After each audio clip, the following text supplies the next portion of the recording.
by your audience. Project number 10, and his objectives are the same as qualities, inspire us. The timing is 8 to 10 minutes, same as the previous speaker.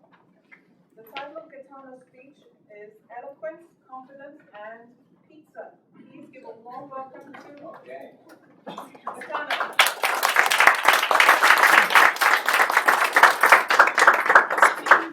I'm constantly and recurrently amazed that intelligent, well-educated, and ambitious people keep overlooking the number one skill that is certain to position them ahead of the crowd. And that's the ability to speak eloquently with confidence. Good morning, fellow Toastmasters and dear guests. Good morning. Buongiorno. In this room, of course, we're all committed to this. We're all committed to speak eloquently with confidence, right? And we're all committed to become or to be every day competent communicators. How? By studying and understanding in depth, right? The three key ingredients to speak eloquently with confidence. The structure, which is the organization, of course, of how you put your content together, and the content itself, which is what we know, our knowledge, our wisdom, etc. And of course, the delivery, body language, vocal variety, and so on. And we're lucky, right? We're lucky because we have it all in here. We have it all in here if we study. We have it all in here if we use it. Sometimes And of course, we have it all in here in this room. We have it all in here if we support and if we model each other, right? So lucky. Awesome. But there's a secret ingredient that fuels, in my opinion, all of those that I just mentioned. And it's not here, and it's not even here. What is that secret ingredient? That secret ingredient, you got it, man. I might as well just go. No, that secret ingredient is truth. It's here, right? It's in our heart and in the way we look at the world. But how you describe this secret ingredient, how you capture it, it's very hard. I'm going to try. Very hard, I know, because everybody's different. Everybody has different perspectives. And it's very, very hard, as you will see in the rest of the presentation, but it's also actually historically very hard to put into words. But I will try. All right? So, here we go. Actually, let me start with a little etymology here. We said we're committed to speak confidently and eloquently. But what is confidence? I mean, what is the original meaning of confidence and eloquence? Confidence comes from con, which is the Italianized version of cum in Latin, right? And cum means with, right? Cum, con, fides. Fides is the Italianized version of fide, which is faith, right? So confidence means with. Too much confidence.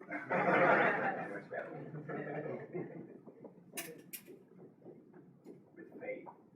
What does eloquence mean? Eloquence comes from e or ex, which is a Latin particle that means out of, right? And so out of, and loquens, which comes from loqui, which is Latin verb for speaking. That's one. So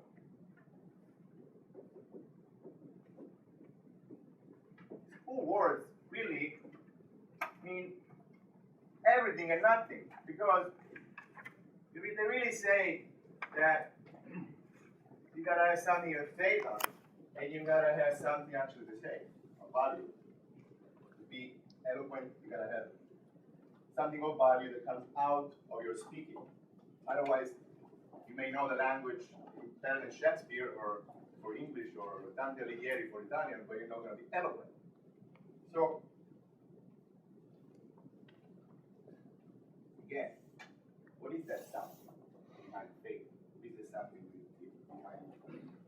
speaking of value? And again, it's very hard. But I think I've got a method that has worked for me, and I'm going to share it here. This method is comprised of 3 steps. First step is make a list of your role models, people that really inspired you for eloquence and confidence. And then, out of this list, pick 2, the most diverse ones. Ideally, you want to pick 2 that are so diverse from each other, except from that very trait that you're targeting now. So that basically, ideally, they would have to be very, very different, except from eloquence and confidence. I picked Marco Polo, the explorer, and President JFK, John Fitzgerald Kennedy. Step 2, I identified their common belief. Of course, there's a lot of assumptions, a lot of brainstorming here, because they don't tell you out loud. I'm gonna tell you what I've done more in detail. And number 3, applying your own life, starting small, starting safe, starting simple. So, confident and eloquent role models. Can you imagine Marco Polo, just 20, 21, something like that? Going all the way from Venice in the 12th century, Middle Age, all the way to China, to the court of the Mongolian Emperor, Kublai Khan, the grandson of Genghis Khan. Can you imagine that? Imagine the confidence and the eloquence too. He was speaking Mongolian. I don't think his Mongolian must have been pretty native level, and yet he managed to be not only respected, not only spared of his life, but admired, and he eventually got even nominated some high-rank official for the empire. I mean, he definitely had confidence. He definitely had eloquence. Can you imagine him with no confidence, no eloquence? Like speaking to the emperor. Good morning, Mr. Emperor. Can you talk to me? Would you like to eat something together? What the emperor said. Get out of here right now. Chop his head off. I mean, and what about JFK, of course? There's one image that I have. Even though I wasn't here, I wasn't alive, but I saw it again, impressed my memory.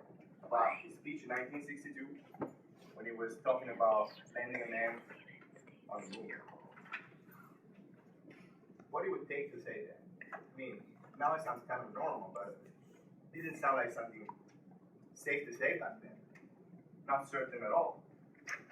Can you imagine instead of wimpy? Maybe we should probably send a man on the moon. It would never happen, right? It would never happen. So very important. But let me tell you this part.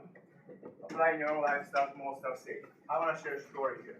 A story about my little girl, Sophia. She's 6 years old. This was back then, a few months ago. And so here's Sophia coming up to me. Hi, Papa. Miss Daddy in Italian. Hi, Sophia. What's up? Good night. Well, Papa, I'm a little upset because we haven't had that date in a long time. Oh, all right. So what are you thinking? I tell her, right? And she said, Mommy said that school teacher is organizing a trip to Pizzeria Uno where they give you a little pizza dough and the ingredients, and you can actually make it, and then they cook it for you, and then you eat it. Oh, all right. So what do you think? I want you to come with me and be my date, my chaperone. Oh, of course. Let's go. Please. I'll be your sous chef, I'll be your assistant. So here we go. We go to Pizzeria Uno, and you should be there. It was really nice. It was this beautiful, furnished pizzeria. Nothing like my pizza bar on the corner, which is dirty and charred. And very, very classy. I was very impressed. Pizzeria Uno in Long Island City. And there was this nice Bocelli music in the background. All these kids very happy, talking, sharing, festive atmosphere. And so we sit at the table with my daughter, and we're having a blast. She's mixing all these ingredients all over. She's making different shapes and having lots of fun. And it reminds me also when we do it at home. And on the right, I hear somebody saying, "What are you doing? What are you doing? Do you think it looks right? Do you think it looks good?" And then on the left, I hear another dad saying, "Listen to what the guy is saying." There was a waiter giving the instruction. You listen when you should listen, not talk. So here I am. I mean, I have the opera music, I have the design, I have the happiness, and then I have the controlling mother, the godfather, and the obsession about food. I'm in Italy, right? Obviously, I'm in Italy. But what am I doing here? So, bottom line is,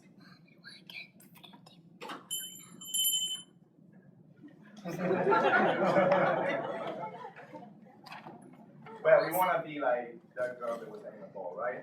And so there's a quote of Mark Twain that says, 20 years from now, you will be more disappointed by the things that you don't do than by the ones that you do. So throw off the ball line, sail away from the safe harbor, catch the trade winds in your sails, explore, dream, and discover. So I don't mean that to do this, you gotta get a pizza dough or necessarily jump on a rhino, but you get my point. CC Toastmaster,